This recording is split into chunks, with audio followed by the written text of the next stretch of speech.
friends, and welcome back to another easy crock pot recipe. This one is chicken pizza pasta. This one is great if you have kids or if you happen to be a pizza lover. And you can actually make this gluten-free, low carb. You can alter it to your dietary needs.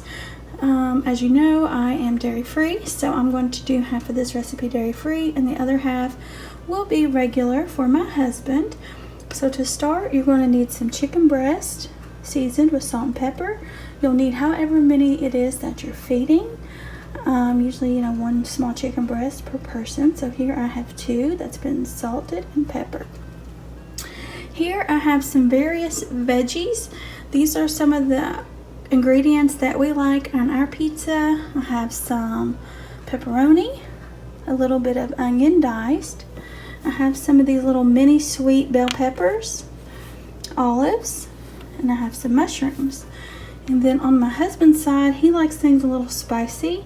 I'm going to put a few of these jalapeno peppers on his, or you can use like mild banana pepper rings or peppercini. Just whatever it is you like. If you don't like a lot of these veggies, then of course leave them out. So what you're going to do is into your slow cooker, you want to make sure that you spray it well with non-stick cooking spray. And then you're going to put in a jar of your favorite marinara or spaghetti sauce. Then you're going to layer in your chicken with your veggies. And then you'll cook this on low for 4 to 6 hours. And then right before serving it, you will put your favorite cheese on top. And then I may put a little more pepperoni on top of mine just because we like pepperoni. And then you'll put the lid back on it, and you can go ahead and turn your slow cooker off and let that cheese melt. And while that's doing that, you will cook up a pound of your pasta. I'm using rotini or the spiral noodles. And then therefore you have like a chicken pizza pasta. It's so delicious and simply just easy with a few pantry items and staples. And you have a quick meal ready to serve your family. So let's get this going. So I have my marinara into my slow cooker here, and now let's get the chicken added. And now we're going to pile in all of our veggies. Got all my veggies piled in. I tried to keep it separated because I like olives and he does not, and I got his spicy jalapeno or jalapeno, whatever you want to call them, on his side. And now I'm going to put the pepperoni on. Okay, I have the pepperoni added. Now you could go ahead and put your mozzarella cheese on top, but I just find when mozzarella sits in a crock pot for several hours, it kind of gets burnt on the edges. And it just, I don't know, it just doesn't as good.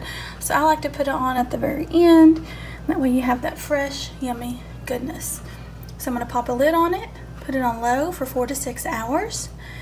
And then when I get ready to serve it tonight for supper, I'll just put in my pasta and boil it, on the stovetop, so it's not completely, a dump and go or, just crock pot only meal. But it is very delicious, and all you have to do is cook your pasta, and then, so you kind of have, like your spaghetti dinner with your chicken on the side, or you can put it all together on top, however you like to serve it. I will show you how we do it at the very end. I'll see you guys later. Okay friends, it's been a little over 4 hours. So I'm going to go ahead and top mine with cheese, and I'm going to go ahead and get my pasta boiled and drained, and we'll be back.